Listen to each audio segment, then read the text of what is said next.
સ્વાગત છે। હું છું રેખા માલકાની અને જોઈએ આજના સમાચાર। તરણેતરમાં શ્રી ત્રિનેત્રેશ્વર મહાદેવને ધજા ચડાવવામાં આવી। પરમ પૂજ્ય શ્રી વિસામણ બાપુથી ચાલી આવતી પરંપરા પ્રમાણે આ વર્ષે પણ તરણેતર શ્રી ત્રિનેત્રેશ્વર મહાદેવને ધજારોહણ કરવામાં આવી। પૂજ્ય શ્રી વિસામણ બાપુએ પોતે પહેરેલી પાગ મહાદેવના મંદિર પર ધજા સ્વરૂપે ચડાવી। ત્યારથી લઈ અને આજ સુધીની આ પરંપરાને પાળિયાદના ગાદીપતિઓએ જીવંત રાખી છે। તરણેતર વિશ્વ પ્રસિદ્ધ મેળો જે થાન પાસે આવેલ તરણેતર ગામમાં ઉજવવામાં આવે છે।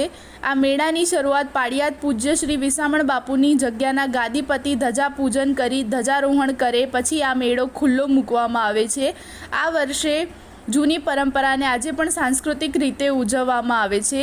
ત્યારે ગત તારીખ 27/8/2025ને બુધવારના રોજ પાળિયાદ પૂજ્ય શ્રી વિસામણ બાપુની જગ્યાના ગાદીપતિ શ્રી 1008 મહામંડલેશ્વર શ્રી નિર્મળા બાપ, પૂજ્ય શ્રી ભૈલુ બાપુ, પૂજ્ય શ્રી ગાયત્રી બાપ, પૂજ્ય શ્રી દિયા બાપ, પૂજ્ય શ્રી પૃથ્વીરાજ બાપુ સમસ્ત ઠાકર પરિવાર દ્વારા બ્રાહ્મણોના મંત્રોચ્ચાર સાથે વિધિ વિધાન ધ્વજા પૂજન કરવામાં આવ્યું। ત્યારબાદ ઢોલ શરણાઈના સુરે વાજતે ગાજતે રાસ મંડળીઓ દ્વારા ભવ્ય રાસ રમી ભવ્ય શોભાયાત્રા નીકળી ધ્વજારોહણ કરવામાં આવ્યું। આ કાર્યક્રમમાં ઠાકર પરિવાર અને વિહળ પરિવાર જોડાયા હતા।